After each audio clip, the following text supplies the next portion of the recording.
Okay, Michael, we are live and you may begin whenever you're ready. All right. Welcome to tonight's August 16th full design review board meeting. We will call this meeting to order. I have a quorum. I believe I have 5 of my 8 members, maybe 6. I am still trying to get a final count. We'll figure it out. Don't worry. I'm looking for a motion to approve tonight's agenda. So moved. We have a motion. Do I hear a second? Second. We have a motion and a second. All those in favor say aye. Aye. Aye. Right. Aye. Motion passes. Staff, do I have some last meeting's minutes to approve? Yes, we have July 19th, July 26th, August 2nd, and August 9th. All right. Do I hear a motion to approve July 19th, July 26th, August 2nd, and August 9th meeting minutes? So moved. There's a motion. Do I hear a second? Second. All those in favor say aye. Aye. Aye. All right. Motion passes. All right. Right now, I'm looking for any general member comments that are not pertaining to any application tonight. I don't think anyone registered to talk with staff ahead of time, but I like to just double check. All right. If I don't have anybody, then we will get moving into the agenda tonight. First up is 1612 to 1614 Washington Plaza North for the Lake Ann Coffee House and Wine Bar. Is the applicant on? Yes, asking Eve to unmute. Hi. Hey, Eve. Hi, how are you? Good. How are you doing? Great. So you got some improvements you're doing. So if you could walk us through kind of your presentation, it's pretty detailed that what you provided. But if you could just give us kind of as much detail as you want, or as little as you want. So it's up to you. But the floor is yours. Thank you. Fundamentally, it's pretty straightforward. I mean, the changes to the front are basically thank you. Yeah, I can't drive. This presentation method always confuses me. In the front, we're basically removing the concrete, we call it the runway, the concrete path that basically leads, from the 2 gated, or what was gated, entrances up to the front doors, and replacing those with bricks. All of the pavers will be relayed. Same pavers will be reused, but they'll all be relayed, and more will be added so that they're all in a herringbone pattern. And while you're there, actually, that's a good place to stop. LaShonda, if you're driving, I'm not sure who's driving. At the end of the patio, where we currently have a planter, we want to remove that planter, thank you, and put in the a ventless gas fireplace. We'll run the gas line from the rear of the basically there's a gas line in the very far back of the coffee house inside. And that fireplace will be, yes, something like that. Basically it's a kit that you then put whatever type of cladding around that you prefer. And we're looking at a cladding that would mimic a concrete, because that's our favorite Lake Ann material. Then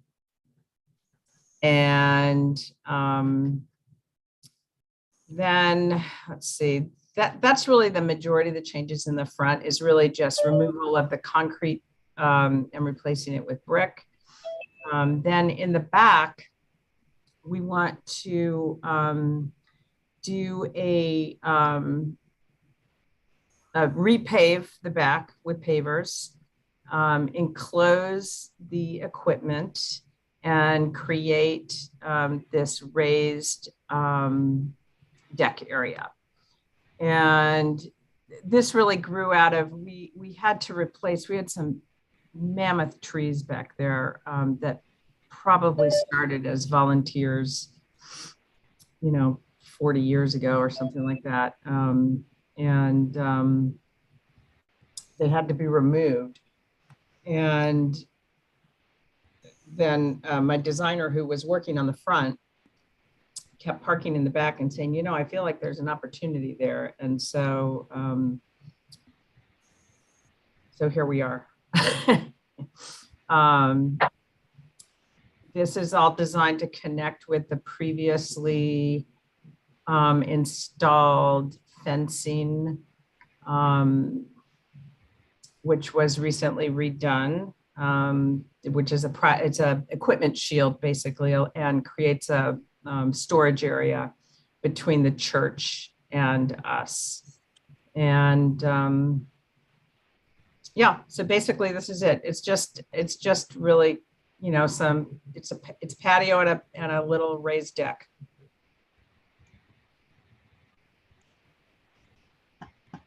Okay, great. Some, Well, there is some lighting anticipated along the side. I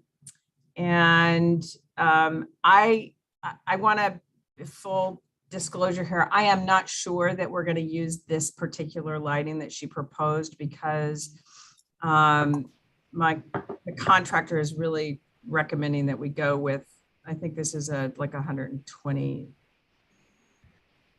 or maybe this is it. I'm getting confused now that I'm looking at it, because I see that this is 12 volts. Okay, well, if it changes, I will come back.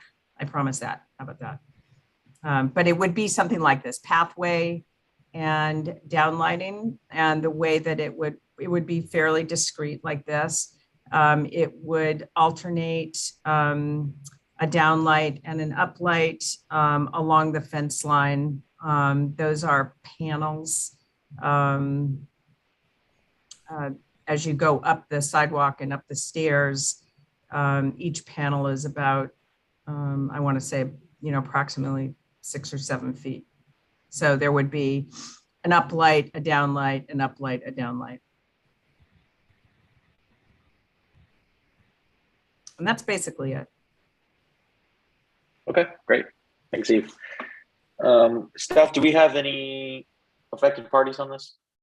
Yes. RA. Yes, you do.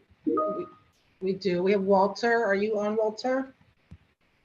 I'm sorry. I didn't realize I got no notice of an affected party. RA is registered as affected party on all applications. Oh, that's okay, the good. only one that we have for this one. Okay, gotcha. Thank you. Sorry. Okay. Am I free to go? Okay. Okay, so Cam Adams on behalf of Resident Association. So just 2 small points. On page 6, if you could go to page 6 in the application, there is a property plat that indicates that there's a continuity of the pavers into or beyond the property line, and it does seem as though the applicant is only replacing the patio within the property line, not as shown. But on page 39, you can clearly see that there's continuity with the design of the patio. And so using a different color brick and a different design breaks that continuity. So just something to think about. But then also the second point would be concerns related to ensuring that if the applicant is not aware, or if the modification to this property requires them to submit an application to the ARB because of this property being in the historic overlay district for Lake Ann Village Center, that also would be a point to make and remind if the applicant has not gone through or is aware of any other governmental agency approvals that may be necessary. That's it. Great. Yeah, so staff, can we actually go to slide 6 real quick, just so I can ask Eve about this? What we're talking about. So from a property line standpoint, Eve, who, I guess, is it the Village Center that owns the property, the condo association, or who owns the property right in front of your sidewalk where it ends almost? Yeah, the property next adjoining ours is the church, and we actually have an easement with the church that runs all the way up. We've been working in close concert with them from the beginning, from tree removal to, I mean, really from when we bought the coffee house because of the equipment. And that the pavers will all be related so that the pattern matches. And that's what the church's expectation is. So And does the enclosure fence go over that property line, or is that right abutting to the property line basically? it's abutting. Okay. All right, yeah, it's just not exactly clear on the plan. And then in Yeah, the front of you, Yeah. in the very front where you walk into the coffee house, obviously you guys, it looks like you own obviously where I would assume where your guard Correct. railing is for patio, but you'll be continuing some of those pavers beyond that, or no? The pavers will go to where they currently go. So so all the pavers that are shown will be, except for the ones that cross the front of the property line facing the plaza, because that Mhm. is plaza property. The church's expectation is that the pavers that abut the sidewalk, if you will, the concrete sidewalk, Mhm. that those would all be placed into a herringbone pattern so that they. So like staff, can you go to slide 39, just so we can get a good visual? This kind of shows exactly the condition we're talking about, I think. So up to that concrete, you're going to lay the herringbone, and then up to the front brick pillar, basically you're laying the herringbone, and then the plaza brick will continue the Correct. way it is currently, right? Correct. Okay. Right. And So then you don't have a perimeter. There's no perimeter border or anything like that planned for the patio. Like one of the drawings kind of show a perimeter border, but that's not happening. no, that is not going to happen. Okay. And the bricks to the that are between the sidewalk and the first step, they're on the left-hand side, right? If you just the screen that you're on right now is fine, but just the chunk of the over, yes, there you go. Those will not change. Correct. Yeah. Okay. Okay. So if you go to and just to confirm, so if staff, you go to slide 12. Where the person is kind of standing on the far left, that's the existing sidewalk. That's basically staying the way it is. Correct. But that front border area, that is not happening because that's That kind of is showing not it happening. inside. Yeah. Okay. Yeah. So the herringbone is just going to go straight to where the existing brick is, and it's the Correct. exact same brick. It's just going back the same way. Okay. Correct. Yeah. It's just installed in a different manner. Okay. Let me, since we clarified that, let me go around the room and see if there's any questions for you, and then we'll have some discussion. Okay. John, did you have any questions for? No, the only one I had was exactly the same thing you've just been talking about, the interaction between the herringbone pattern and the existing running bond pattern in front of the establishment. So. Okay. Can I make a comment at this point? Yeah, go for it. Yeah. I studied this very carefully because I, really didn't have any.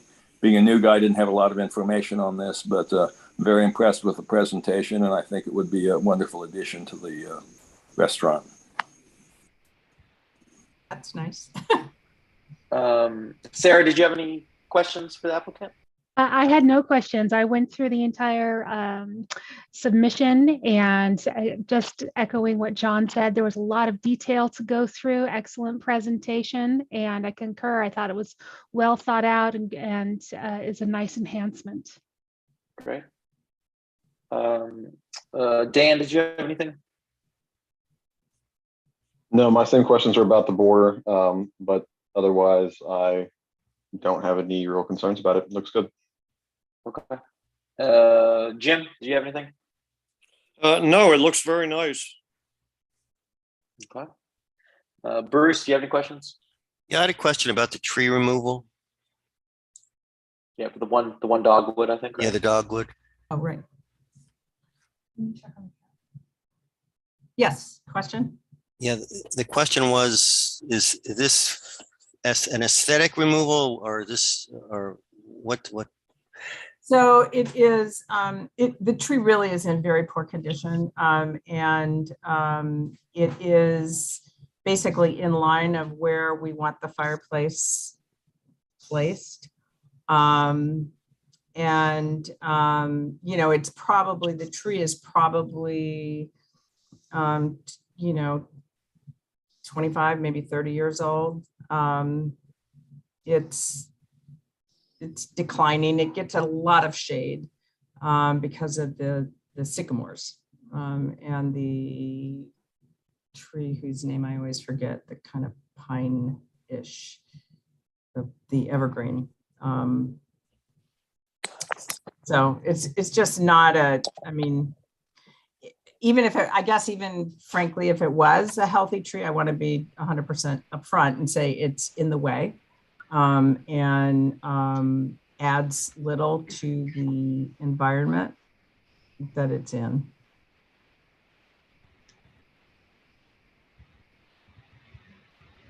I was just trying to get a sense. One of the attractive features is that does have tree canopy there. So I was just trying to understand how that was going to be affected. The canopy of that is really provided by the sycamore. I mean, about 40% of that dogwood is dead. It's literally got a giant dead limb going up, one of its main branches, one of its main divisions. So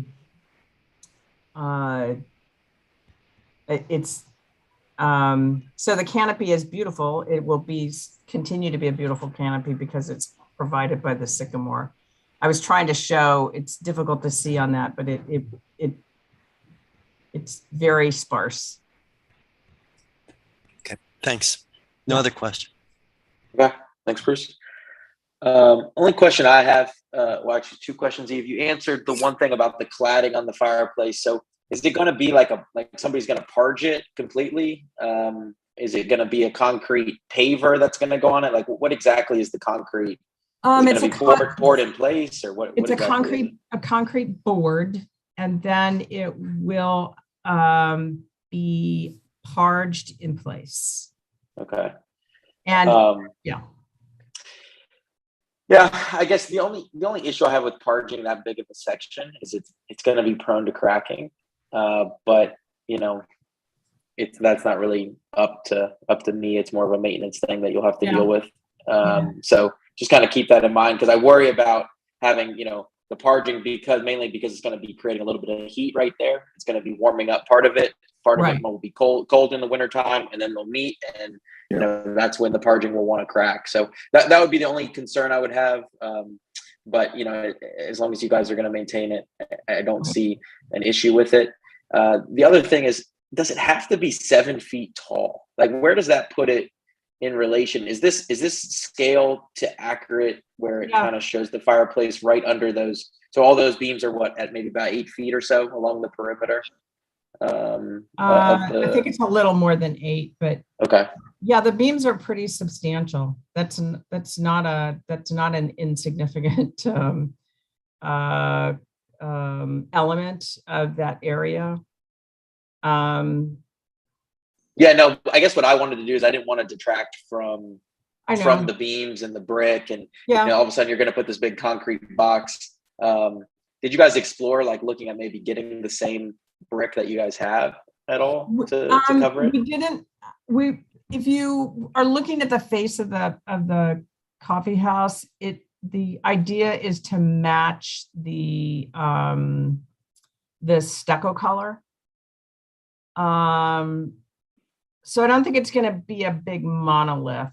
The stucco the stucco lentils, yeah, kind of like your precast concrete. You have. Right, okay. exactly. Yes. So all I would say is that let's try to get as close a match to that, because a fresh parch is going to be gray. It's not going to be that more taupey color. So I think that'll look much better. So just make sure they add a little bit of an additive, maybe a little to kind of help mimic that. And then for the gas line to it, is that going to all be concealed below ground? I believe that is correct. Yes, I think it has to be. Yeah. Yeah, because I mean, you're going to be taking up all the pavers. So all I was going to suggest is put it underground while you can, because yes, absolutely. I hate to see it running out there. That would be the only thing. Can I respond? Otherwise, go ahead. The question of the ARB. So I've this plan, the entirety of the plan will go to the county. And the county triggers the ARB. So I've already investigated this. You don't go to the ARB and say, hey, I'm doing this. When you submit a building permit, which would be required for the deck, and I think I submitted, they're not stamped, but I submitted the structural engineers footing design and all that stuff. So that all goes to, because it's commercial, it has to go for a permit, and that will trigger the ARB process. Okay. So, yeah, it may trigger for the fireplace too, just for any gas fired appliance. Yeah, they sometimes want to look at it. Yep. So okay, let us have some further discussion, and then we'll let you know if we have any more questions for you, Eve. Thank you. Okay, thank you. Does anyone have any comments, any thoughts, any more emotion?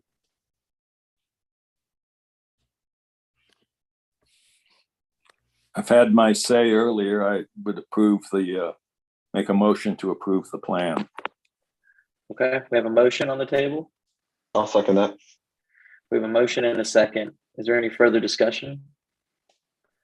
Michael, did you want to clarify the request that the cement? You read my mind, Bruce. I was going to amend. I will propose to amend the motion to include that the parging on the fireplace to match the front coloring of the precast concrete elements of the building.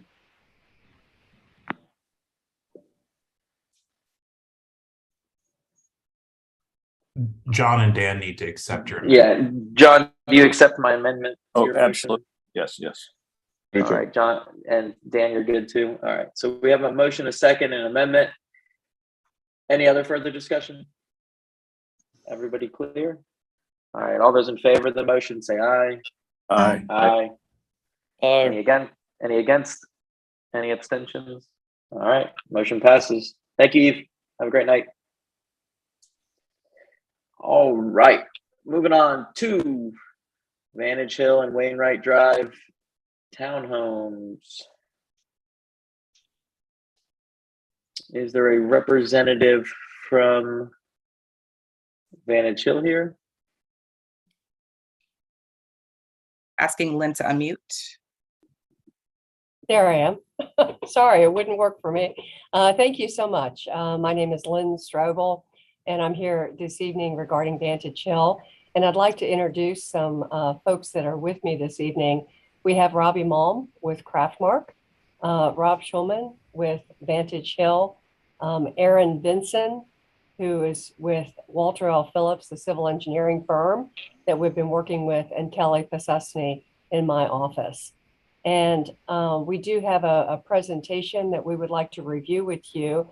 And I would like to clarify that we intended this to be a meeting for information. We know that we did receive a few comments from the chair that we're going to address in our final submission. And we also wanted to have your feedback tonight. So we did anticipate that this would be for information. So with that, if we could go to the first slide. Thank you. And for those of you who may not have been on the design review board, this proposal was presented a number of times. I know that Vantage Hill has been exploring the possibility of conveying a portion of its property for quite some time. And I think that Craftmark has finally been able to come up with a design that has been deemed acceptable to the DRB and to Fairfax County. And we're very excited about going forward with this. So this is the illustrative concept plan, the site plan that was approved by the DRB last year. And we were tasked with, coming back with our final architecture, building materials, colors, and all of that information. And if I could just provide a little bit of background, as you probably know, Vantage Hill is a condominium that has been a part of Ruston for a long time. It was initially constructed as an apartment building in the 60s. It became a condominium, I think it was around 1984. And since that time has been, a very nice community. It remains somewhat affordable. It is mature. It has nice landscaping. But the problem is it has aging infrastructure.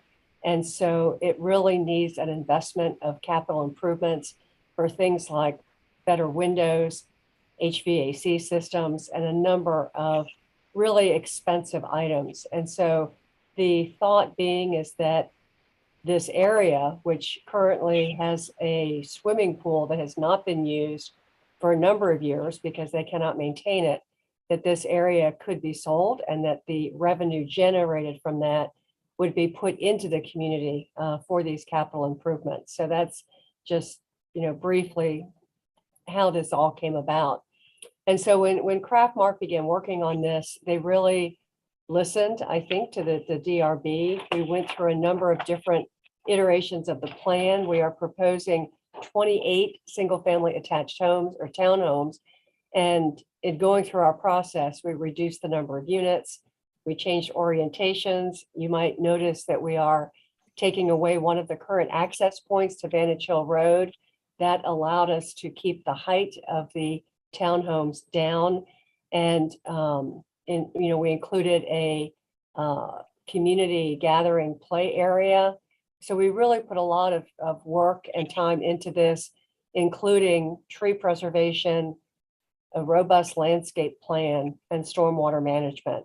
So we certainly can, talk about those things. I think they were very thoroughly vetted through our process that we went through. And again, tonight we're here to talk about, our next step, which is the architecture, building materials, and colors. So with that, I guess if we could go to the next slide, and I think that Robbie's going to walk us through our thoughts as they are today. So Robbie. Thank you. I think I'm unmuted now. First of all, thank you all tonight, Mr. Wood and board. It's good to see you all again. Some new faces here. So we've been hard at work since last we met. We've come up with a new architecture to show you tonight, which is what we're looking at right now. So I would call this farmhouse, modern farmhouse inspired, but it breaks away from the more typical black and white modern farmhouse that you see in single families today. But it incorporates a lot of the same elements. So we're showing a lot of reverse gables with steep pitches along the front.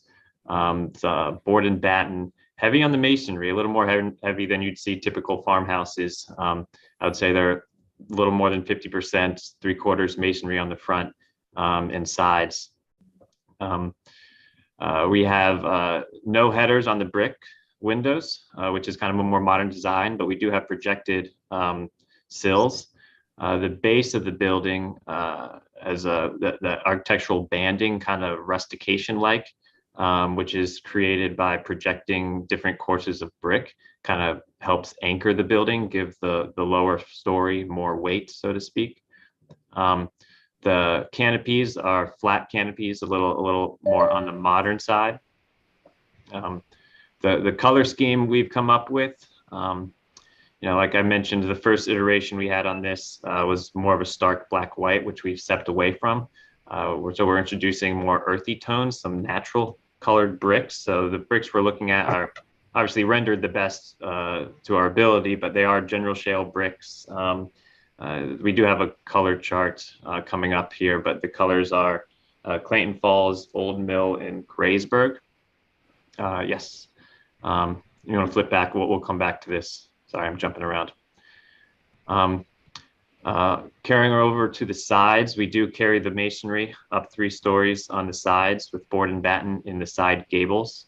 And on the rears, we're carrying whatever color siding from the front to the rear as well, to kind of create that differentiation when you're standing in the back between units, as opposed to seeing a sea of the same color. I will note, this is one of the comments we did get from Mr. Wood pre-meeting, but it was too close to this meeting to make adjustments. Mention of possibly changing the railing color on the back balconies to black, the fascia board to possibly the color of the siding. I may also suggest trying it in black also. And the garage doors, maybe alternating black and white. So we did receive those comments, and those are things we're taking into consideration after this meeting for our next presentation. The next slide will show the what I call the buried front units. These are the units that front the 2 roads, Wainwright Drive and Vantage Hill. So they're 2 stories with the roof, buried front, walkout back. Architecture is very similar, minus that base story, and the rears are also very similar. We can go to the next slide. Here's our color chart of our proposed colors. As mentioned before, those are the 3 brick colors we're choosing. All the siding and Hardie panel, it's all going to be cementitious, so most likely James Hardie. And the 3 colors, these are pre-finished Hardie colors: evening blue, Arctic white, and pearl gray. We'll be using that for the siding and the board and batten. There is some painted trim on the front that's meant to match those. So when that's the case, the exterior synthetic bay trim will be color matched, custom color matched, those same colors. So either evening blue or pearl gray. There is some black synthetic trim also, which is tricorn black, which is a basic Sherwin-Williams black color. And I don't think it's necessary to read you down the rest of the list, but some black elements. The windows are pre-finished black, and the garage doors right now we're proposing white, but possibly open to changing that. Same with the rear deck railings. Next in the presentation, we have a series of black and white elevation drawings that delves into further detail to the architectural elements of these homes. So in no particular order, it calls out the projected head features, which have some girth to them, so they'll project and create a heavy shadow line. The louvers, which are proportioned a little taller than they are wide, which is something also indicative of kind of the modern farmhouse style. The front doors are, we have 2 style front doors, the 4-pane with horizontal grills and the single pane, 1 large pane. The windows are single hung windows with horizontal grills in the upper and lower sash. You can see the projected row lock cap anchoring the base story on that first elevation. We can go to the next slide for some more examples. Here's the rear of the building. I will mention that the dashed in windows are options in our floor plan. These are, we will have optional lofts. So if you're looking at the roof plane, the end units would have egress windows on the side, was what you see dashed in there on the side gables. The interior units would have an egress window via what I would call an inverse dormer. So it doesn't project out from the roof, it actually insets into the roof plane. But that provides the egress if a customer were to select that finished attic room. This is a lot of, we did one for each building. So we laid out the whole site. There's not very many buildings. So we decided to go ahead lay out the elevations we intend to use for each lot across the site. So this details that and calls out the various architectural features along the way. It'd probably be most prudent to go to one of the slab units, which is 3 stories with a roof. Go to slide 10, that looks like, or this one works as well. So here's the slab unit. So these are the ones internal to the site that face kind of the amenity space in the open area. A little hard to read on the 2D black and white, but it shows the first story has those the brick bands going across it. The architectural jogs on this are all the same. So these do have foundation jogs, which we planned on incorporating into this architecture from day one to create that differentiation along the front, which is also seen on the site layout, and various bay windows and projections to create that interest.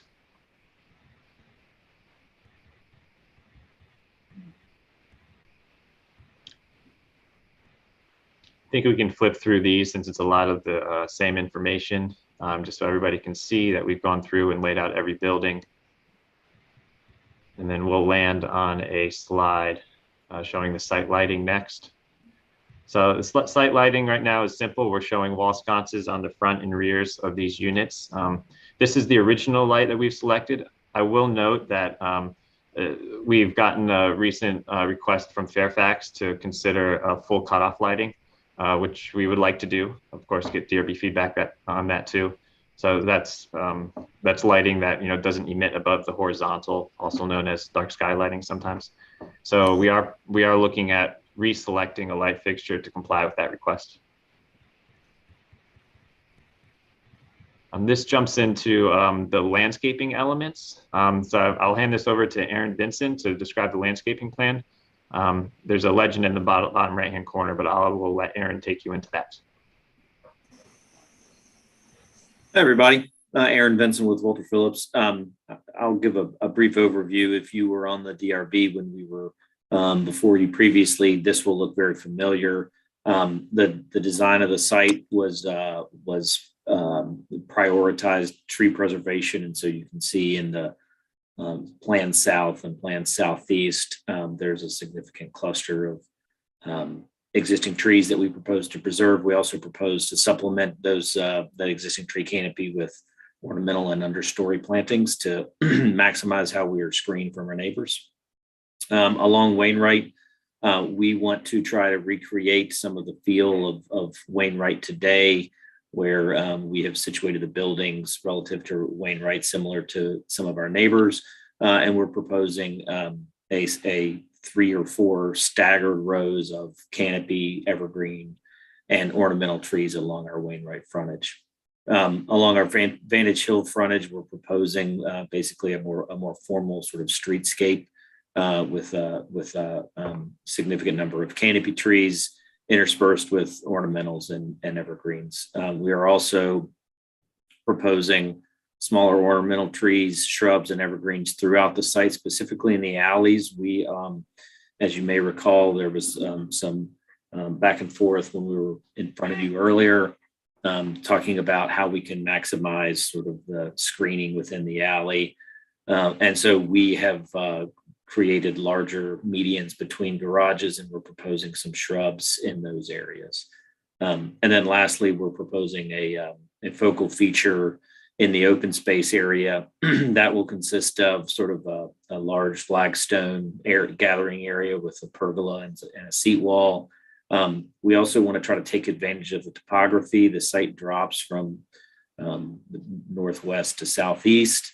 And so we want to try to take advantage of that topography with some bouldering elements, a climbing wall for children, and a sand or mulch play area at the bottom for children. And so what you'll see there is sort of a series of elements that take advantage of the topography, provide some recreational amenities, some gathering amenities, and try to stay as sort of compact as possible, again, with the priority on tree preservation. I would like to, I guess, jump in and add a little more about this design. One of the reasons that I thought it was particularly attractive was I thought it was very versatile and creative. I see this area as a very natural feeling wooded area surrounded by large trees. So to put an amenity in the middle of the space that didn't belong, didn't feel right. For instance, like a more typical tot lot or something for kids with bright colors. This has the same, the same attractiveness in a lot of ways. For kids with the climbing boulders in the short climbing wall, which is basically a retaining wall that is amenitized. But when the kids go to bed, it's also a very peaceful, nice, quaint place to have a glass of wine with your neighbors. So it kind of wears two hats. And all along, it's helping us deal with the topography change and not push that our limits of our disturbance area further into that southeast side, where we are attempting to save some large canopy trees.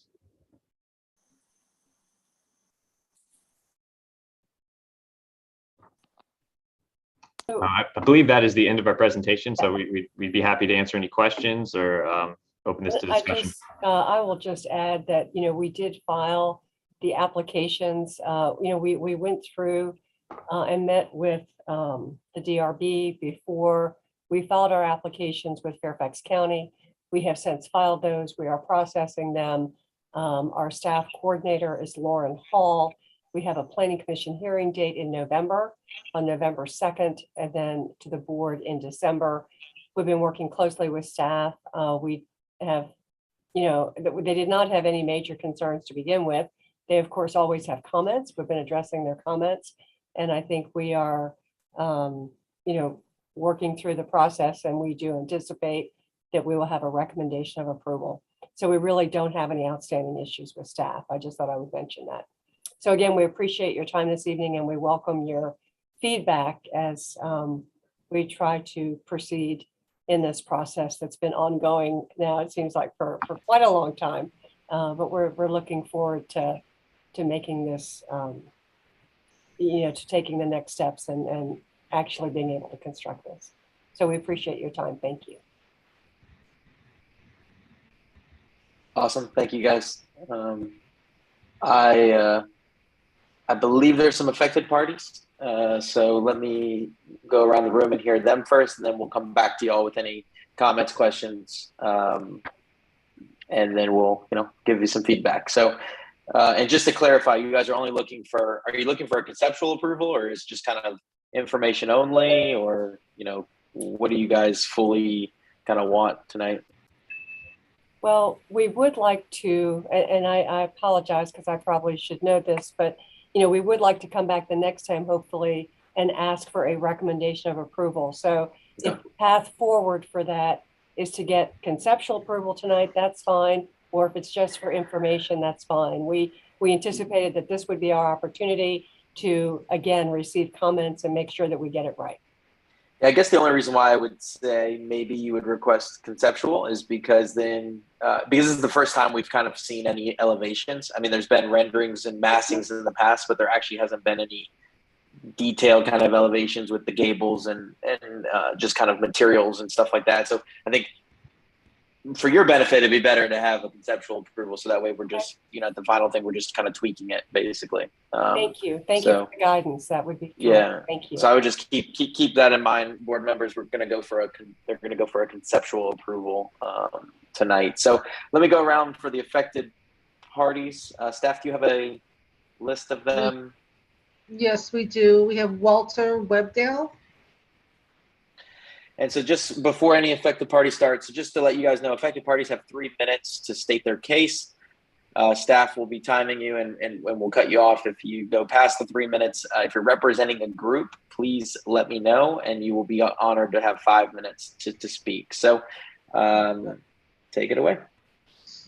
Walter, are you here? You raise your hand.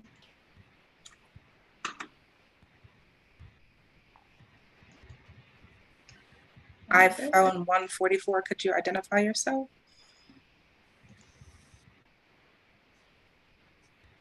Asking to unmute. Could we just go through the list very quickly, and those that are here will just raise their hands. If you're here for Vantage Hill, can you just raise your hand and we'll go down the list? How do you raise your hand? I don't know. It should be in the bottom right hand of your screen under reactions. but I think we know you're here for Vantage Hill now. Okay, thank you.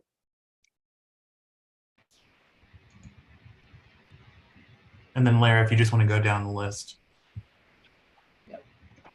Yeah, Damian D'Antonio. Yes, thank you. So I don't really have a question on anything that's in the presentation. I have a question or comment on something that is completely, missing from the presentation. And this was a concern that we raised during the, site layout and conceptual approval, whatever that was, in the past year. And it's in regards to, whether or not, and really whether the new property needs to use RELAC for the air conditioning. This plan doesn't address any of the outdoor compressors or anything. So, but it doesn't make any explicit mention to using RELAC, which I think based on the previous discussion is required based off of the rest in deed. But we would definitely like to see that addressed as part of the plans before it's approved.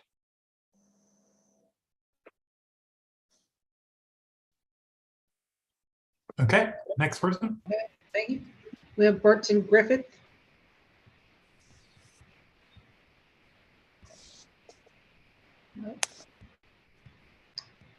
Okay. Mark Waddell.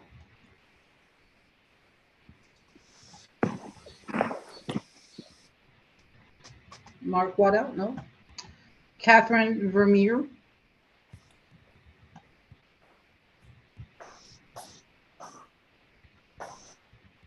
Okay. Graham Farbrother. Yes, hi, thank you. Can you hear me? Yes. Okay.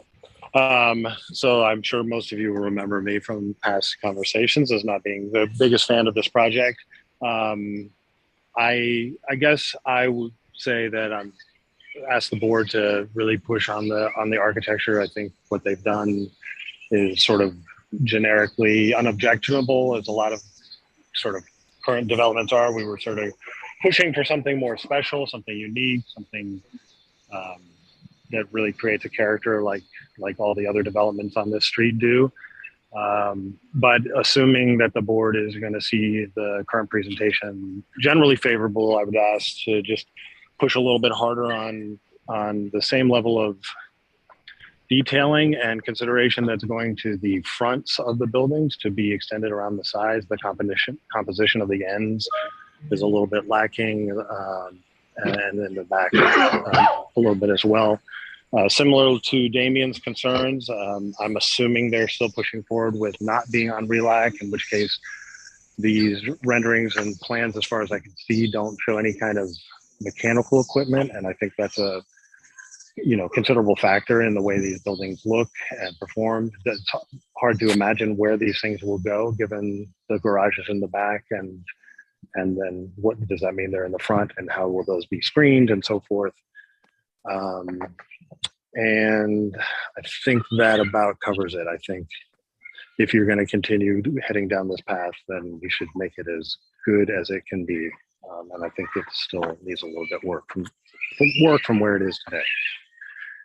Thanks. Thank you, Graham. Next we have Susan Schenker. Susan. Okay. Kate Bowerman and Kang Hong Lin.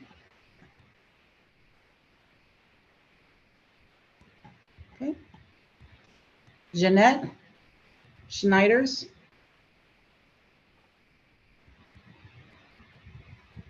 Okay. Tim and Stacy Casey. Okay.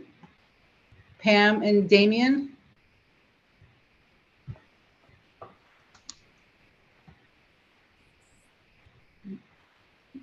Richard in midfield. Okay. Richard. John Stoic. If I'm pronouncing somebody's name wrong, I apologize. John. Sybil.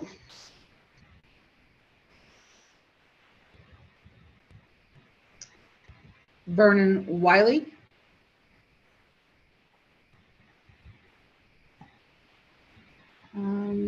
Constant.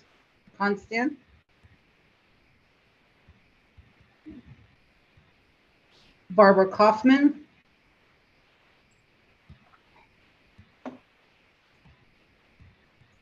Iona Morar.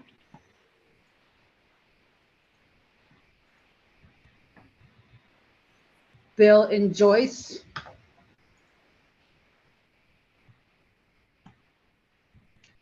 Rick Griffiths.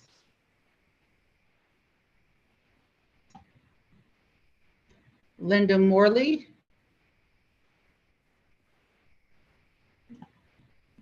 Susan Geese. Asking Guys? Linda Morley to unmute one moment. Okay. There she is. Sorry, I wasn't sure. I was just going to say I have nothing to add. Thank you. Hey, Linda. You can go ahead. She had nothing to add. Thank you. Okay. Linda. And Susan, let's see, Parker Gallagher. Asking Parker to unmute. Parker, you're unmuted.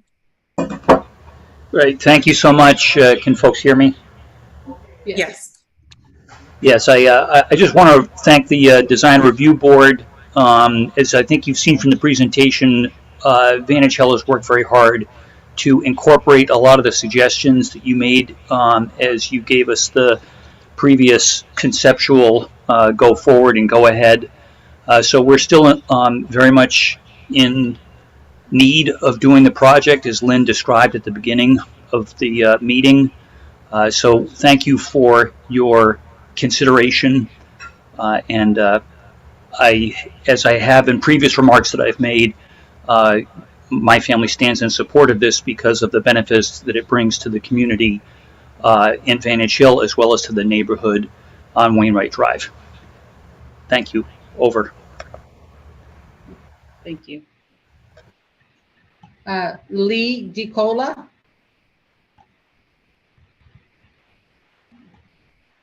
Cassandra.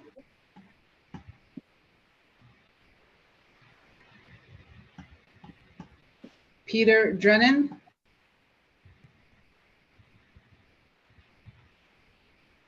And Scott Pringle is our last. Can we That's go all back, the 8. can we go back to iPhone 144? We're asking you to unmute. And if you could just state your name, that would be great.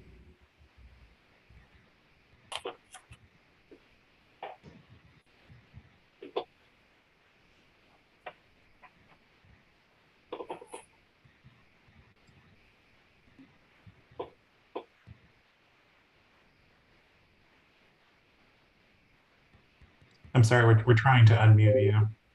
There should be a box that pops up on your screen. There you go. Could you state your name, please? Susan Geese. Okay, thank you. We missed you. Okay, I missed you too. You are free to start whenever you'd like. Oh, I don't have anything to add. I am basically just listening, and I echo what Parker just said. I really appreciate the consideration the DRB has given us. Thank you. Thank you. All right. Could we just do a once for all, Michael? I'm sorry, just to make sure. Are there any other affected parties that would like to address the DRB tonight? Going once, going twice. You're good to go? All right. RA doesn't have anything. Not tonight. All right, cool.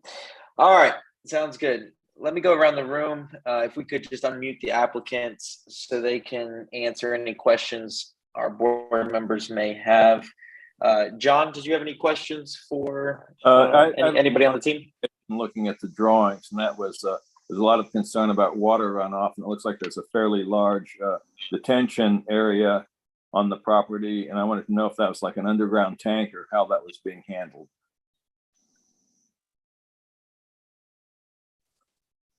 Is Aaron Benson unmuted? I'd like for him to answer that if he can.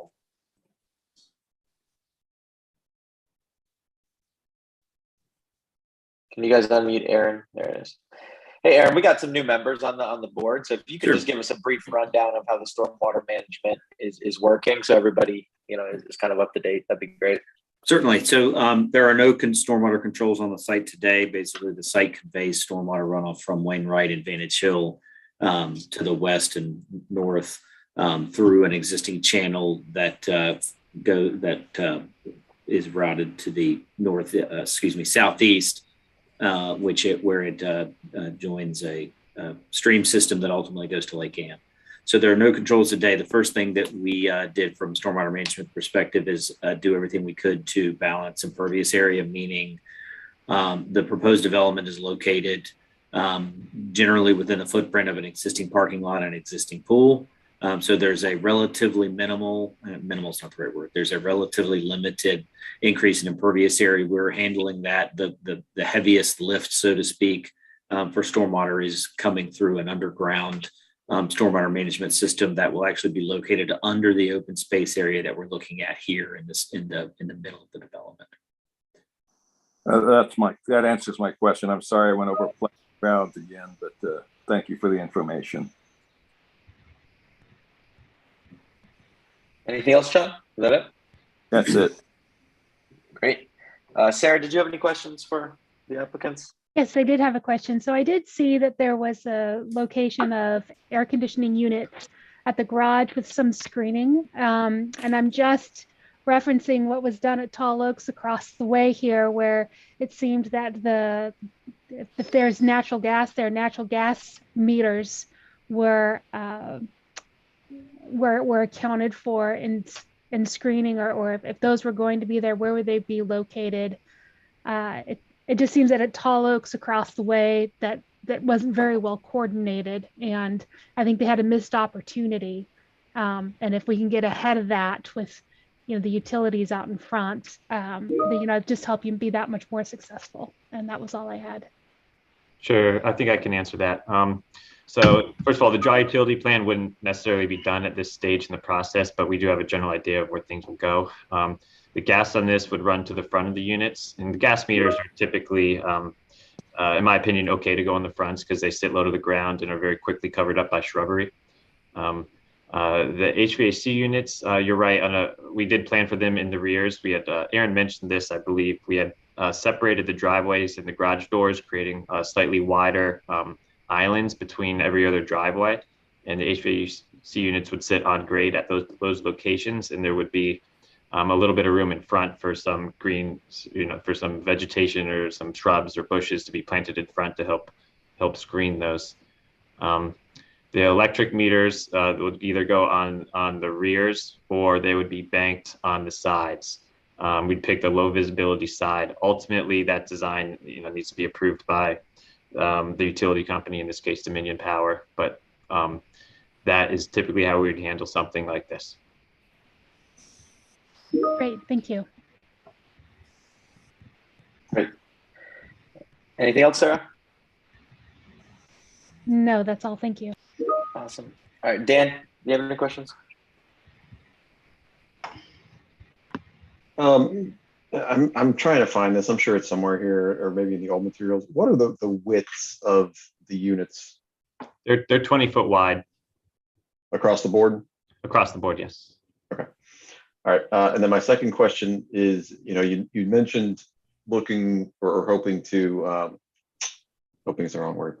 You designed this to use some sort of modern farmhouse inspiration. And I guess to me, I think there's definitely room for more modern architecture in Reston in general, but the farmhouse element, I think, is sticking out to me a bit. So I was just wondering if you could speak to why that was what you chose. Well, I guess I'd preface it by saying I don't want anybody to get too hung up on what I consider to be modern farmhouse. We design a lot of single families too, and so we probably overuse that word because it's very popular right now. So I'll be the first to admit that.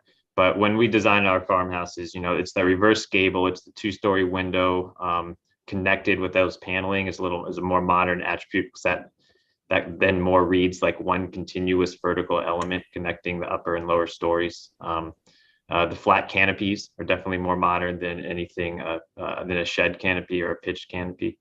The bay windows that project out and are capped off with terraced flat trim pieces, and then a small flat roof, which would be EPDM on top or something of that nature. I consider those all erring on the more side of the modern farmhouse than just traditional farmhouse. Okay, Michael, we're just going to ask questions for now and then go back through discussion afterwards. Yeah, just seeing if you have any clarification questions. And Dan, just, Reston did used to be a big farm. So, it could be going back to those roots from, 60 years ago as well. So, Jim, did you have any questions for the applicant? I know this one's close by to you. I'm looking at the, when I look at the black and white elevations, the composition appears to be nice and balanced and elegant. But when I look at these color renderings, it all of a sudden starts to look very busy. And especially with the 20-foot width, it just appears to me to be something that's very busy from a color composition versus, the surrounding clusters. That's a concern that I have. Okay. Any questions for?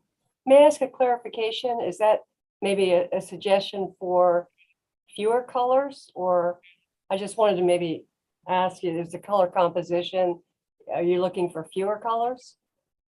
Well, the colors certainly are peaceful colors. They're not, I don't see them as objectionable. It looks like on some of these elevations, there's just too much going on. Okay. Thank you.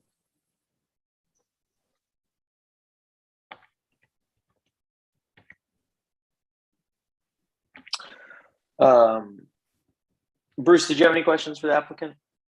Yeah, I was just wanted a reminder, these 28 townhomes play right with the existing condo, and what I'm seeing is, and I don't know exactly how I feel about it, there's no effort to have them play with one another. They're just separate, and I'm understanding that it's an architecture that's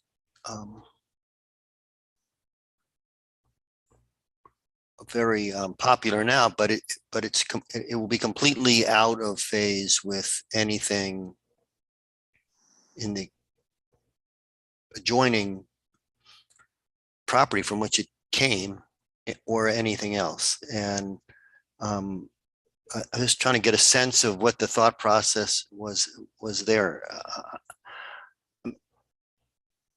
Sure, I think I can help address that. When we first approached this project, one of the first things we did is we took a tour around all the clusters in the immediate vicinity, took a bunch of pictures, and started trying to look for common themes and architectural styles. And for all of you that live in the area, you probably know there is quite a bit of variety already. You have Mediterranean, which is stucco and Spanish shingle. You have Vantage Hill with the mansard low slung roofs. Colson Cluster has more flat roofs, but they also have a combination of painted brick, natural brick, vertical paneling, and some of more modern elements that are kind of horizontalized, for lack of a better term. So we didn't see a continuous theme, and we didn't want to marry up to the Vantage Hill architecture. So this was kind of we decided this should just stand alone. It's going to be its own association surrounded by other associations or clusters, if you want to call them clusters. So it was intentionally designed not to match. It was intentionally designed to be its own. Yeah, not match or echo in any way, just on its own. And I'm not being critical. I was just trying to get a sense of what the thinking was, because among other things, this is a infill situation, which is something that we're going to may have to think about more. So I was trying to get a sense of what was your thinking when you proposed this design. That's all. That's all I had, Michael. Great. So I have a bunch of questions, clarifications. I don't want to bore you, but it's more of just a quick list of things, so that way you can make sure they're addressed prior to kind of final approval. The one thing would be, and you guys echoed it, I did have some concern about the garage doors and the railings. You know, we have no regular white elements on the entire house, and then all of a sudden we go about back and there's a white door, or white garage door and white railing. You know, you have an Arctic white for the siding. So and then all the windows are black. So I think it just would work. I think it would be more cohesive if we went to a black railing back there. And I think that would echo a lot of the black trim and everything that you have going on. I think it would just work a little better. The fascia, I could go either way. It could either be the black that matches the trim color on the front of the houses, like you propose, or it could go with the the siding color on the back. I think the black is a good idea, Robbie, and you could go that way as well. While I'm on windows, there's no necessarily window trim detail. Are you guys going to be doing any? What all I would say is just provide a window trim detail. So just a little bit of a zoom up on what type of, are you going to have 6-inch, header within, 1x4s around the side, or you're going to have a sill, just kind of work out that trim detail a little bit and provide it. And I would say the same thing with the brick. The brick doesn't have kind of either, are you guys going to do a soldier course header, or are you going to just do a big, precast lintel across the top? What's kind of your plan there? Sure. The renderings are a little, don't show it. And then also just from the trim standpoint, it's hard to, you have a row lock course for the windows for the brick, but it just doesn't have anything what's going to go above it. And I think it needs something above it. I just think it'll help, kind of set that window in the brick a little bit better. I do really like the window selection. We have a lot of unique windows in the area, and I think this is a unique window that I can't even think of a place I've seen it before, and I actually do. I like it. I think it will work. Mediterranean has unique windows. Colson cluster has unique windows.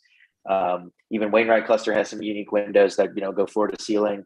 So this is it's kind of another unique window in the area. So I think and that echoes with the front doors. I think those were good design selection.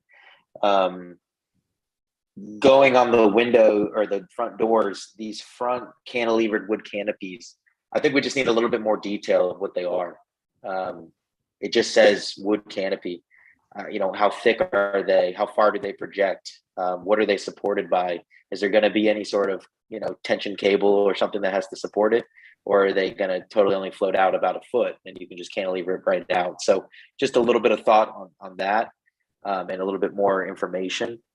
And I assume those are going to be painted the same black trim color, I think, from what I can see on the renderings. The other things that we'll need, just so we would want to know where, what's your plan for mailboxes? What's your plan for address numbers? Things like that would just want to be designated for the final approval.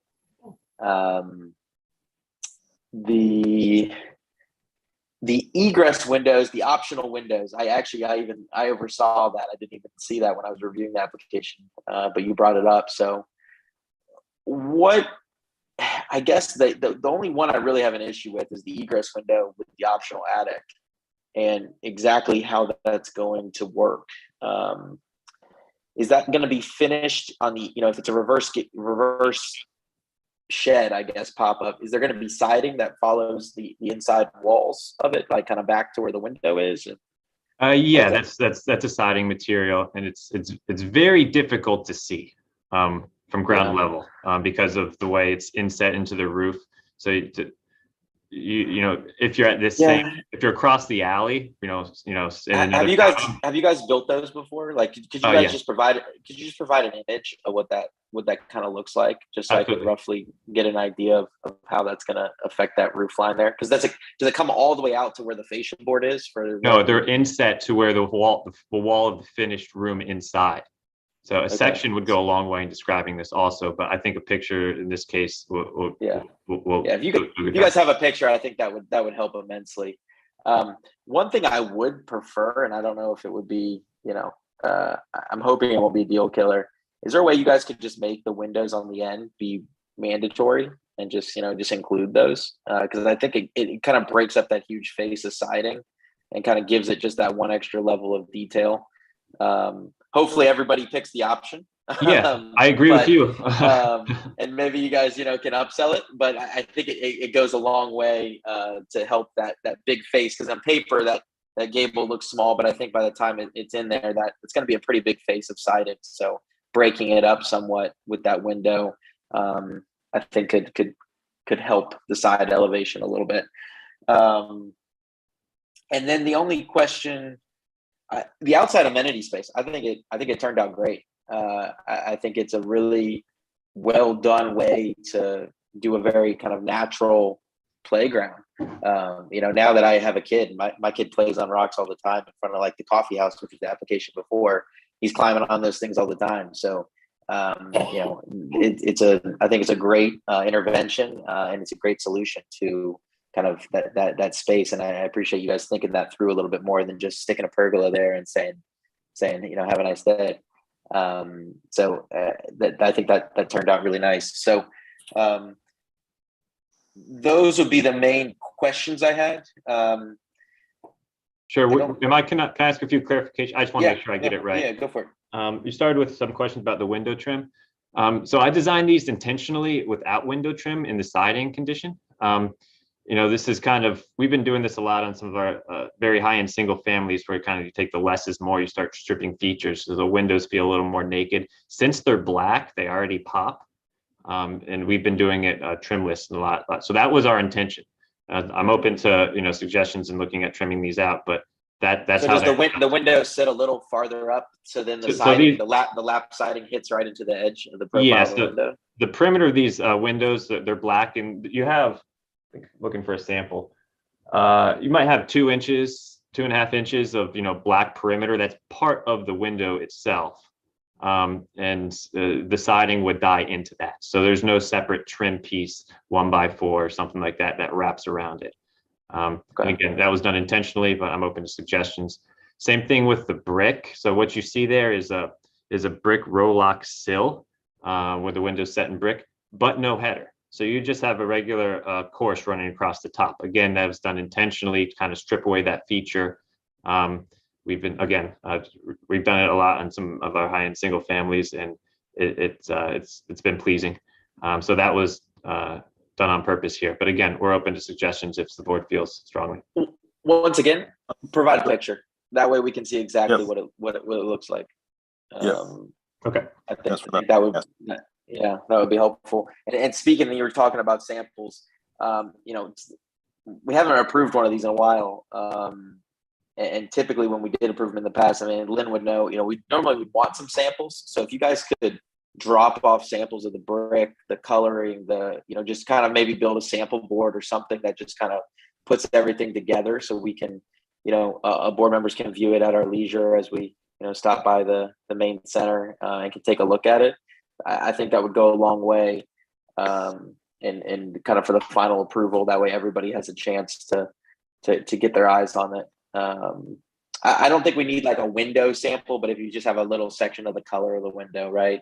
The brick samples would be nice to have. Just the 3 siding colors that you're proposing, the black trim color, just so we can swing by and get our eyes on it, because it always looks a little different in person than it does on the computer. So it's more just for a color profile. Would be great. I agree with that. We can put together a sample board for you and get it delivered. Did you have any other clarifications for me? No, that was it. Cool. Oh, I guess one All last right. one. This mailboxes. I assume this is a cluster mailbox community. That's sometimes the post office's decision. Do you have any insight as to that? So I know all of the clusters around you all have service directly to our front doors. So I've lived in both Wainwright cluster and now I live in Colson cluster, and my mailbox is right on my door. I believe Mediterranean and Jim lives in Mediterranean, but you're the same way, right? Jim, are you still on? Yeah. Mailboxes are right on your guys' front doors, right? Yeah, they're actually out at the on the garages, but okay. they're right next to the garage door. They're not clustered though in a big sense of them. No, the mailman does a wonderful job of delivering the mail to each house. Yeah, this cluster would be a lot easier to deliver mail in. It's a little bit more simple to walk around compared to what's around it. So if they are going to go on the building, I just would want to know what they are. I think I'm picturing, it would be a nice, simple, modern black, Yeah, we can provide a mailbox we would use in, but we caveat it with, unless the post office says it's going to be cluster. I only bring that up because we recently finished a project. It was in Arlington, but we put mailboxes on the front doors or by the front doors because it was a townhome project, because that was what was in the area. Post office refused to deliver mail to them when the people moved in. We got a lot of phone calls. We couldn't do it. Ultimately, we had to install cluster mailboxes. So now they have both. Okay. Post office only delivered to a cluster mailbox. They said that was their new policy. So I'm happy to show a mailbox. Check in with them. If they are going to require that, we would just want to know where it goes and what it looks like. So whether the mailboxes are on the units or whether it's a cluster mailbox, where is it? Is it going to be sitting on sort of, some sort of concrete pad? Is it, wherever you guys end up putting it, just or if there's multiple of them, right? Just so that way we know for the final thing. And then obviously just the address numbers as well. And the only reason why I'm saying this is that way, when this does become a cluster, they have all their cluster standards are already documented and ready to go. And when people move in, there's no questions of what they can and cannot do. And, we have 155 clusters here in Reston. So we've been trying to update them all and make sure that they all have good standards. So the best way to do that is when the professionals are bringing in the applications to start. And that would actually leads to my final question before I move on to other people. For Vantage Hill, for their improvements, are you guys assisting them with it, or how is that happening? And then obviously I'm assuming if they're replacing stuff on the exterior, I believe they're looking to do new windows and stuff. We would need an application. Are you guys going to help them kind of through that process? What is there any sort of agreement there? Aside from the work that we're doing in the parking lot and the landscaping and the various things that are part of our application, we don't have an agreement to help them with their actual, updating of their buildings. So no, that's outside of our purview. But maybe Rob with Vantage Hill can speak directly to that. But that's all I know. Yeah, could Rob Schumann speak on that? Just because I guess what I want to make sure is, the whole driver of this is the fact that the existing development is in disrepair a little bit, and that they're going to be doing some improvements. So I want to make sure that money doesn't show up and then that there's no kind of plan action kind of talking about. So Rob, are you on there? Yeah, hi Michael. I'm unmuted now. So we actually asked Robbie in the beginning if he'd be willing to do it, and he said no, we're in new house construction, we don't do renovations. So we tried that because it would have been nice, but totally understand their position on that. So we have been anticipating that as we get to a point where it looked like this is now going to actually happen, which is pretty much we're there now. We are now starting the process of putting together, starting to figure out what we're going to need to do for plans. This is basically going to be a $3 million construction project. So we're going to have to hire a manager, a general contractor, get designs and all that. And all of that will obviously be coming in front of the design review board as we go to do that, particularly the windows and obviously all of the outside elements. Okay. We'll come in for part of that. Yeah, awesome. I just want to just make sure you guys, I think the only exterior improvement you guys have really talked about were new windows and doors, I think, right? So Yeah, that's really the core of what we've talked about. I think, it's going to depend on how much cash is there, but we certainly discussed, we would love to put in some electric car charging stations and things like that. And obviously those would be outside elements as well. The other items that will come up is we're anticipating individually metering the electric. And obviously those meters will need to go outside. So there's going to be design elements related to where those meters go and those kind of items as well. Okay. All right, great. Thank you, Rob, for answering that. Okay, great. Yep. All right, let me go around the room, see if there's any further design comments, questions, and let's have some discussion. So John, did you have anything design-wise that you wanted to discuss with the group? No, I actually like the design as it's going forward. I just want to see the same details you do. So, okay. Sarah, did you have any? Oh, I echo John and you. Thank you. Great. Dan, did you have anything to discuss? I believe you did. Yeah, there are three things that stick out to me, and obviously all this is personal preference to some degree, but I agreed with I think it was Graham. I was talking about trying to ensure we kind of beef up the ends a bit, whether it's with some additional brick detailing. To your comment, Michael, of kind of ensuring that window ends up on the upper gable, something like that. I mean, the more we can get away from that just being a big flat facade, the more I would appreciate it. Forgive me, I forget, maybe it was John's point. So someone had mentioned kind of the visual clutter a bit of looking at the colored renderings, and I agree. And I think part of what's sticking out to me, and part of what's kind of questioning the farmhouse, so to speak, just to see the thinking on it, was that for some reason the vertical, and maybe it's the amount of it, the vertical siding bothers me a bit. I guess I prefer to see more brick in general. And again, that's just a personal preference, but I think that would get rid of a little bit of the color contrast and some of the concerns there. And I think that would be a way that would still look modern without looking just quite so like, I guess my fear is it almost looks like we're changing materials just to change them when, when you already have an offset with the bay windows or something like that are going to be providing a little bit of depth, a little bit of character, some visual interest anyway, without having to add those different materials in. And then lastly, the louver, I guess it's just too narrow for me. I don't know. It sticks out to me as, and this is a technical term from my being raised in Texas. It just looks a little dinky. It just looks like, I wish it was a little bit wider. I wish it was something. It just seems a little bit too narrow for the facades, but no one else has raised the issues. Maybe that's just a me thing.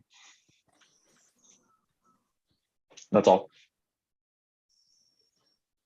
Thanks, Dan. Jim, did you have any more kind of elaboration? I think you were the one who brought up the facade. I mean, Dan's kind of mentioning maybe, I'm looking at elevation, I guess, what is this labeled? Elevation 3, for example, and elevation 4, the kind of the ones on the ends. There's that little kind of recessed portions of the doors. Is that kind of where you're thinking it's getting a little busy and kind of keep that just be the brick versus kind of switching to a board and batten there? Is that for, there you go. Okay. I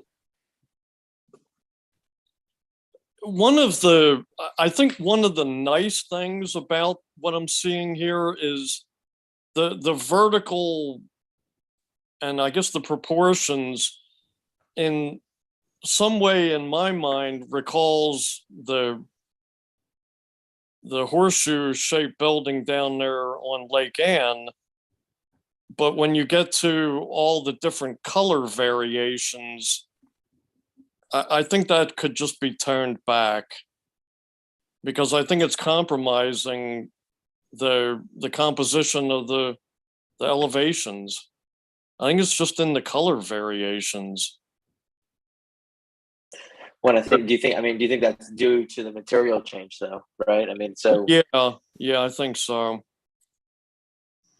Part of my issue is that with the straightforward elevations, you don't see the setbacks of the projecting elements. And I think that makes the colors all look a little bit busy because they might be perceived as all being on a relatively same plane. So I would really like to see, before we do final approval, a three-dimensional rendering of this, showing this a little bit more thoroughly as far as what the ins and outs and the colors relative to those are.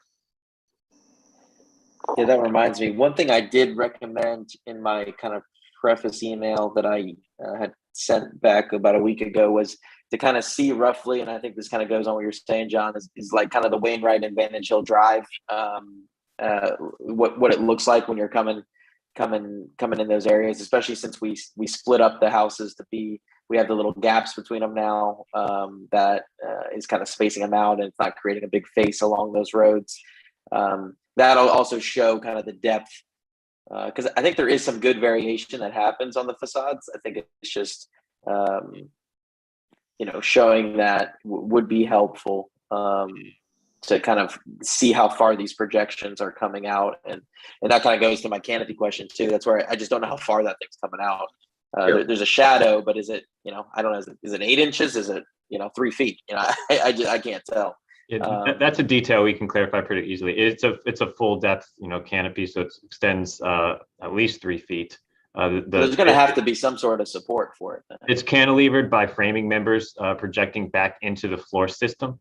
So it's a cantilevered structure. So there is no bracket above or below, and that's how it gets its structure.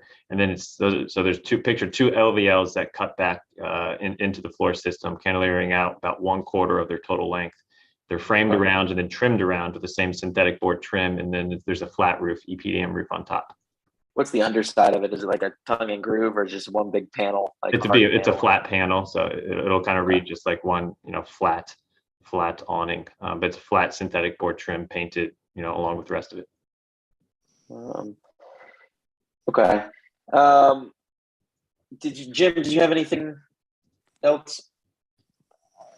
No, I think I've said enough. Okay. I would like to press the board a little more on these 3D renderings. This wasn't something I was intending to do, to be quite honest, for architectural approval. I know we had done them early on, but that was more to show the massing and setbacks from the street.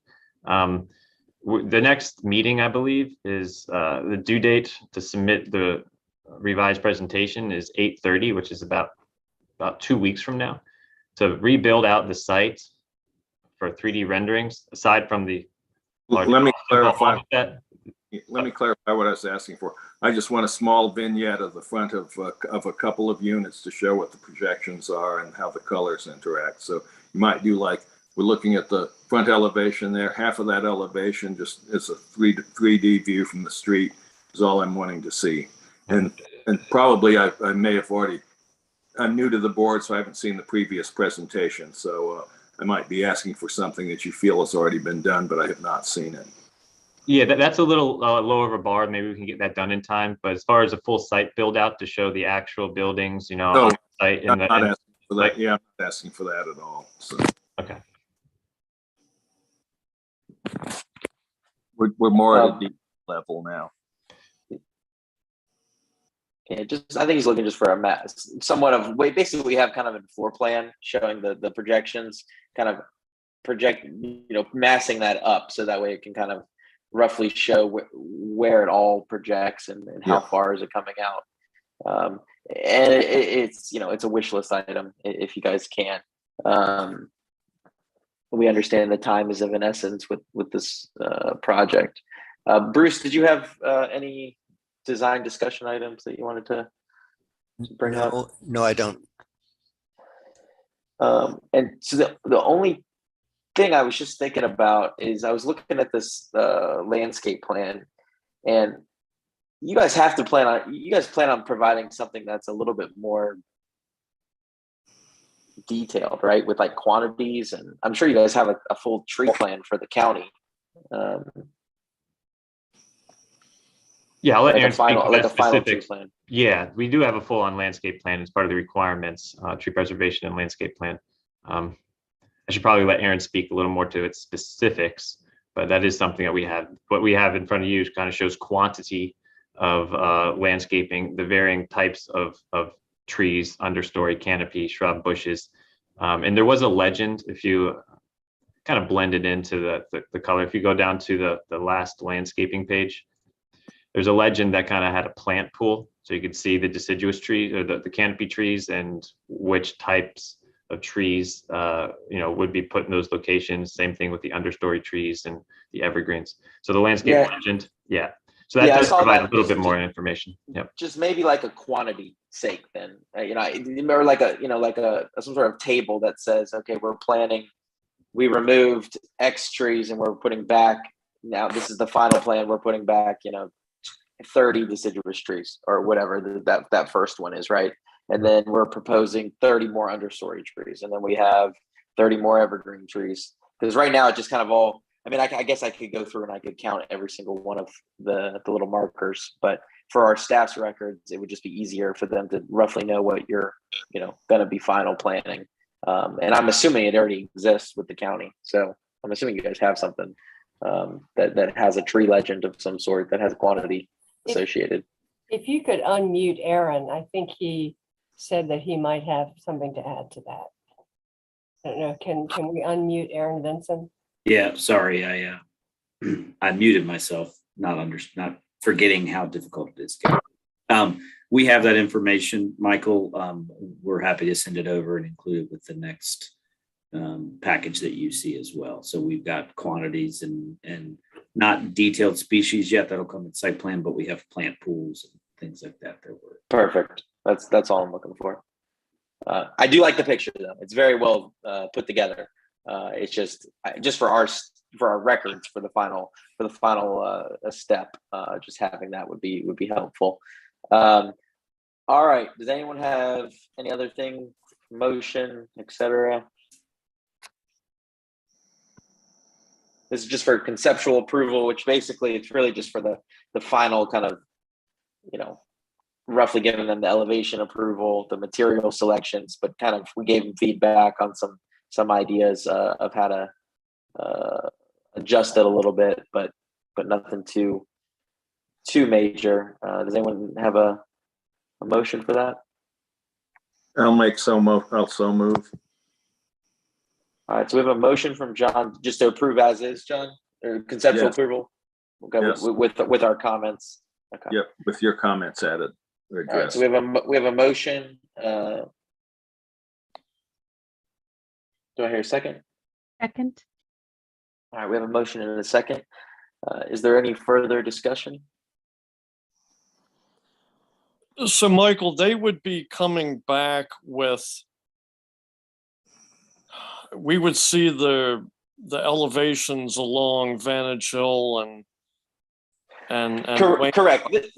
This is just to give them essentially that the because we have not seen even a massing yet. We saw a massing in the original conceptual approval, but it really wasn't, they never asked for, there was no approval for that massing. It was just kind of a placeholder.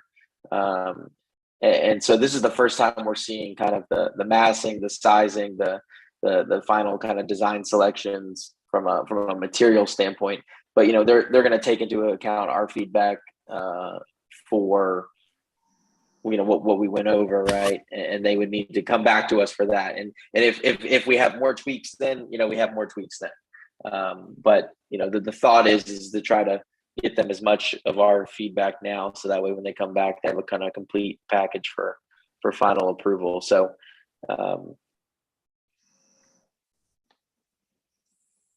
that's kind of what the conceptual approval is going to giving them.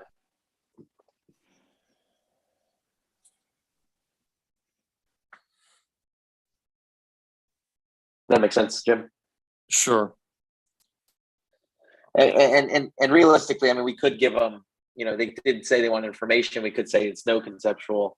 It's just, thank you for the information. Here's our feedback. I think really just giving them conceptual is kind of a sign of good faith on, helping them continue to develop, these final details that we're looking for and information for next meeting. So any other further discussion? All right, all those in favor of the motion, say aye. Aye. Aye. Aye. Aye. Any against? Any abstentions? All right, the motion passes for the Thank you so conceptual much. approval. We really appreciate all the feedback. Thank you so much. Very helpful. All right, Thank we'll you. see you guys. You think you'll be able to get on the agenda for next meeting, or you think October? That's our goal for this. I think it's this September 20th meeting. So we'll get to work. All right, cool.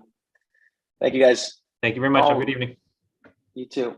All right, moving on to our next agenda item, Resolution 8, Design Review Application Procedures. Take it away, Cam or Awesome. LaShonda, or whoever's doing it. It's my go around this time. LaShonda and I have been working on this for quite some time. We finally feel as though we are ready for feedback and discussion with the DRB.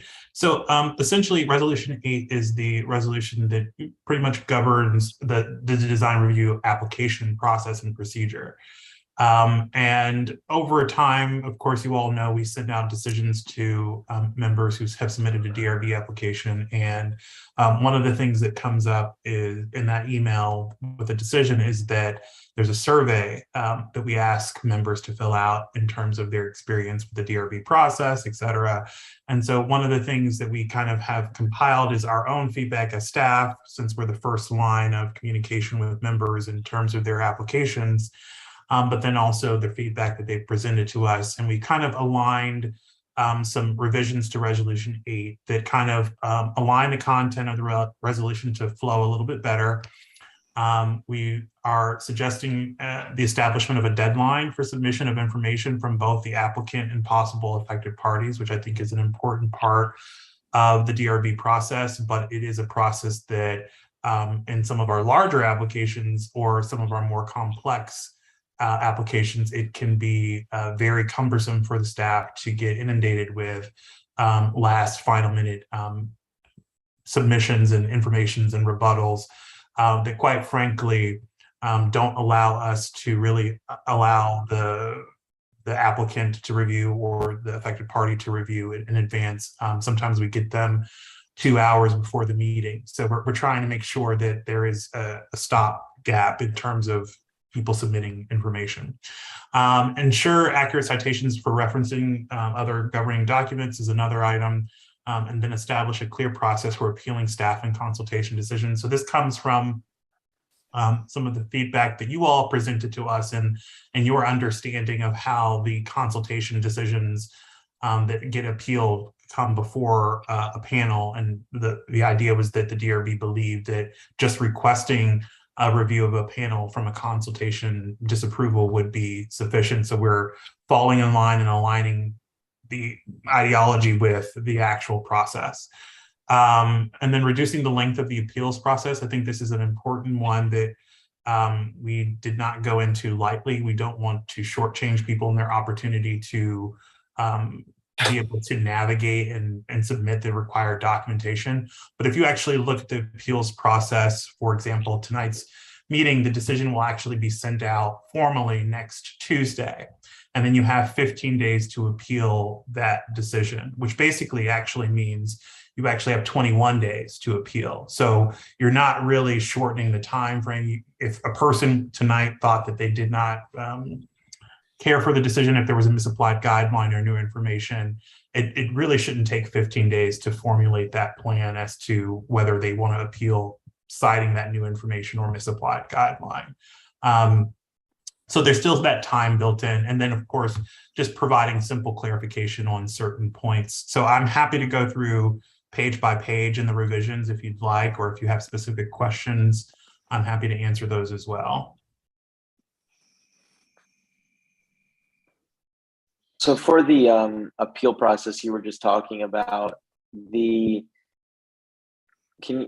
where are you now trying to include basically the 7-day appeal period in the 15 total days? Is that? We're replacing 15 with 7. This is essentially what we're doing. So it's going to be 7 and 7 basically. Correct. So it'll be roughly the same, 15 almost, like what we have Exactly. now.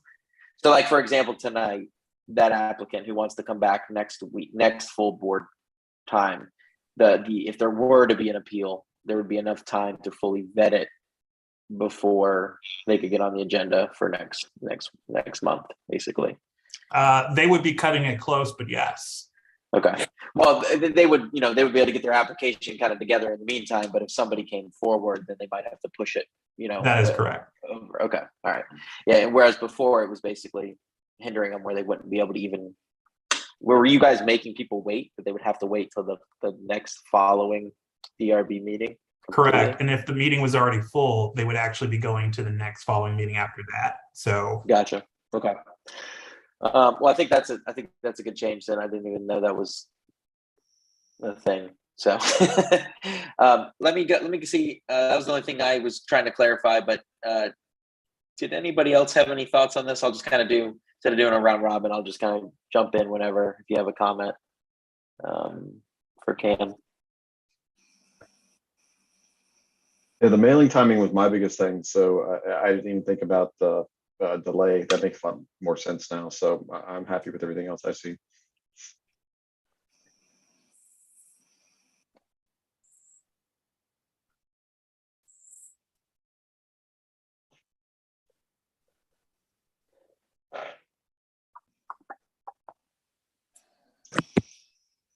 Anybody else? So the only other thing that I was thinking about happened a couple of times recently, and since we're updating this, is there was a chance where there was enough properties that were abutting each other that, they would get 3 signatures from people that they liked, right? And then the people who they necessarily didn't agree with or knew that maybe would kind of give them a little more grief in their application, obviously strategically avoided them. And then those people not necessarily were notified that this, and I remember in one case, their direct neighbor was having an application happen. And because there were all those lot lines that kind of intersected, is that something that we could, I saw that you guys are, we still have the 3 applications or the 3 signatures needed, but there's kind of a slightly different process of registering. Is there a way we can add that kind of situation? Is there a way to notify everybody who is an adjacent lot owner, even if they didn't get like the signature from the actual applicant? Does that make sense? it does make sense. And we are going to bring that discussion back to the DRB when we discuss resolution 10, which is in regards to affected parties. Since these two resolutions really go hand in hand, we clearly cannot move forward with one without some sort of revision to the other. But Michael, to answer your question, that took a large part of 2.5 months to discuss, simply because that is the number one problem is if you look at the application only says in view adjacent and one additional signature, or if you're in a cluster, your cluster president or a cluster officer. So if someone intentionally knows that their neighbor may have an issue, they're following the application by doing the proper notification. But how does someone who is not a signatory on the application even know about the application to register as an affected party? Yeah. That is the largest question that we still have not been able to answer. And I think part of it is my interpretation of resolution 10 and the affected party status is that only those that are signing the applications are affected parties. And so it is an important part of trying to figure out how the DRB is determining affected party, 1, 2, how far are you wanting to go with how you want to set notification up? So are you going to say anyone who touches your property lot is needs to sign the application to be notified? Or how does the person down the street who can see it still register as an affected party if they don't know about the application? That's one of the things that is just so time consuming to kind of delve out. I mean, we thought about mimicking what Fairfax County does with an orange sign in the front yard so people could register. I mean, we thought a really nicely designed sign. We thought about all different kinds of scenarios, and quite frankly, none of them really worked for what we thought would be the best situation. And I think it goes back to reading the resolution at its word, essentially. So to me, an affected party is someone who signs the application. And I know that that's a conversation that, clearly we're going to have again, and the board is going to have again as they kind of go through whatever you send up to them for review. But I think it is a very complex discussion that I don't think that we're going to get a lot of favor on either side. There's no way to please everyone in that particular situation. But I think the DRB having a strong arm on one side or the other in terms of how do you want notification? Is the DRB wanting everyone to be notified in a general vicinity with a postcard? I don't know the answer, but I definitely think based on the feedback that we've gotten from some of the surveys that have been sent out, a lot of members are not entirely satisfied with the signature requirement to begin with, but of course, that can't be changed without a deed amendment, which is much larger than just the resolution change. But it's a large conversation. I mean, to me, and this is maybe something I need to bring up with more of when we had that kind of talk with the board of directors and with I know we have a very minor IT budget. It's not huge, but I still don't understand how we cannot. Everyone has to have a resident association count where we all pay our dues. we all have to pay our dues. We all have some way of logging in online and paying those dues, right?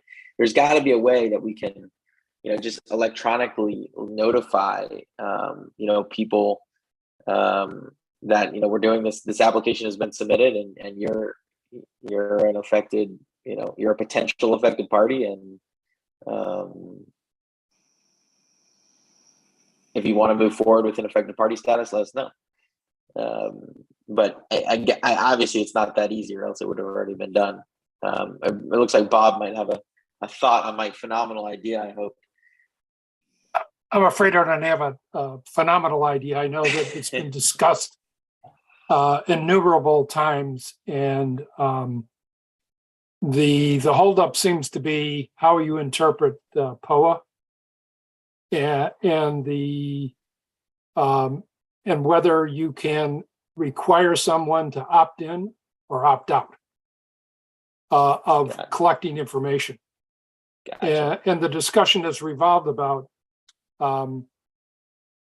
as members, if you're treated like a customer, you should have that information available so that you can make decisions.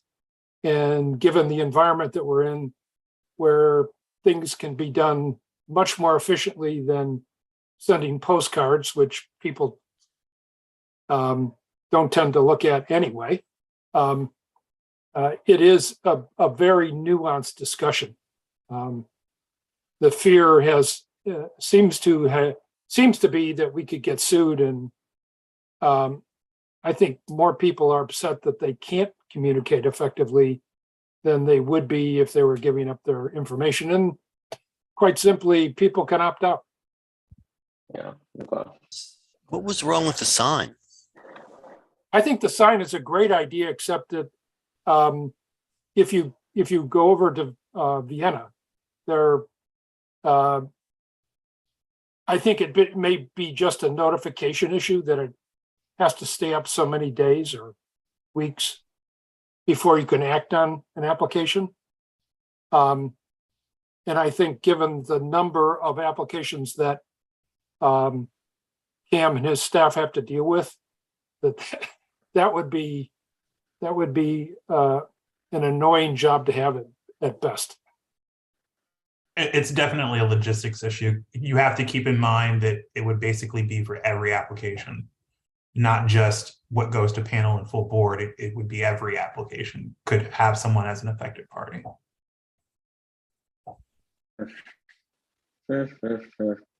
Well, it sounds like that's a resolution 10 issue, right? So I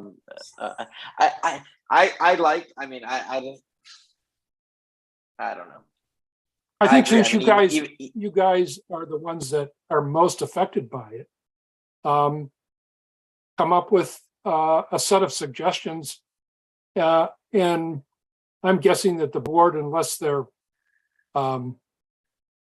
really draconian, would probably agree. Yeah.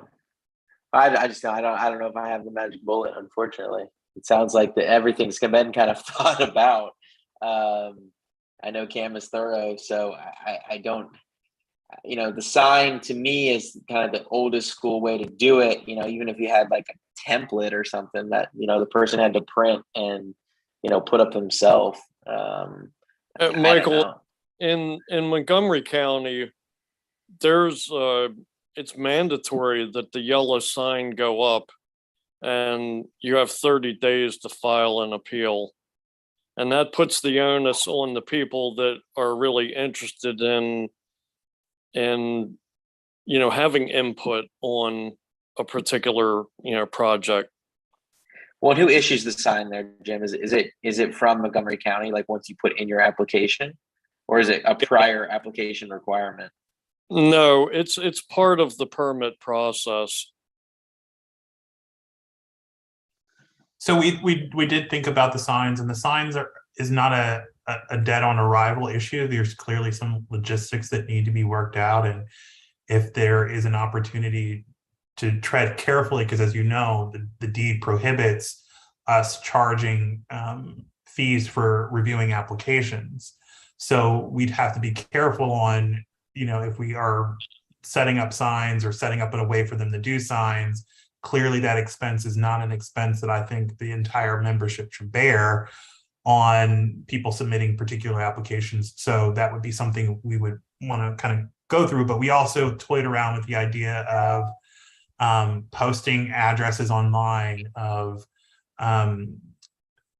applications that we receive and having a time period for people to check to see if their neighbor is submitting an application. But that's also with a website that currently doesn't exist, another obstacle that we need to kind of work through. And do people really want something like that on the RA website, especially if there's not a members only portal for that to happen?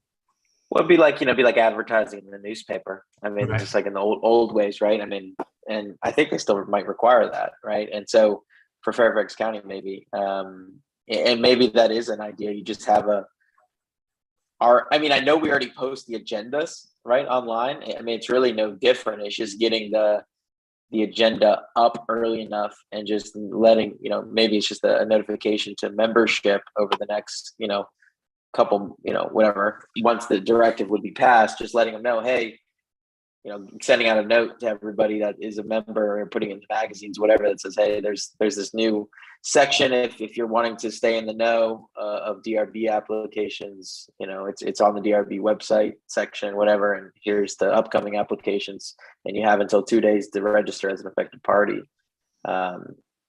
So that again is one of those things. We only post panel and full board applications.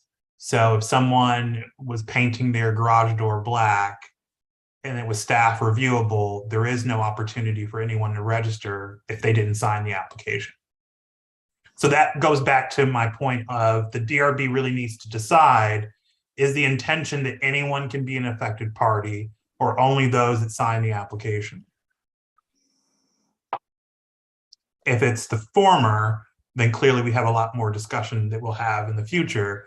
If it's the latter, then it makes it a little bit easier for us to determine and do the things that we need to do to ensure that their ability to be an affected party is protected. Yeah, I just feel like it has to be a mix. And the only reason why I say that is because I picture like there's not always, like I look out my back window, right in my office right now, I can see Fairway Apartments, for example. I'm not, if they were to go do an application, like, they put up these hideous lights that I had nothing to do with, and I never got notified. I never was a part of it, but I have to look at it on a daily basis. It sure would have been nice to know about it. And heck, I'm even on the board and I didn't know about it. And now this was, years ago when this happened, before your time, Cam. But my point is, is there's sometimes where somebody, if a sign had been put up that said, hey, we're going to be doing new lights, I would have seen it, and then I would have known roughly, okay, I would have known to look to see what they're doing. I don't know. It's a tough. I know it's a tough pill to swallow on both sides. So, anyways, I know it's not really what we're talking about with Resolution 8 here. Sort of is, because they kind of go together. But is Resolution 8 or is Resolution 10 coming up where you're gonna bring that also with? I mean, I see it says for future discussion. How future is future? Next month. Okay. Our idea is to bring Resolution 10 with our available options, but clearly feedback on certain things would be much appreciated before the discussion. If anyone has any comments before then, please feel free to reach out to myself or LaShonda, so we can compile them. And if you will send Resolution 10 out now, and then if you have any comments, you can send that to us. All right, cool. So do you need anything for us tonight for Resolution 8 here? No, not unless you didn't want it to come back, but I think it's important to bring it back with Resolution 10, just in case that there's something that you specifically want to pull out or put back in. No, I agree. I think that's just having them side by side so we can look at them. Absolutely. Yeah, I would love to find a way to get rid of, the signature thing. I know that it's a pain point for everybody. Everybody doesn't like it, and it just seems like there's got to be a better way. So anyways, I'll brainstorm some, and everybody else, please brainstorm, think if there's any way. Yeah. So anyways, all right. Anyone else got anything else? No? Does anyone have a motion? Move to adjourn. I have a motion. Anybody have a second? A motion and a second. All in favor, say aye. Aye. Bye. All right, everybody. Thank you, guys. Appreciate Awesome. it. Thank you. Have a good one. Good night, everybody. Thank you, staff, for all your help as always. Thank you. Have a good night. See you. Bye.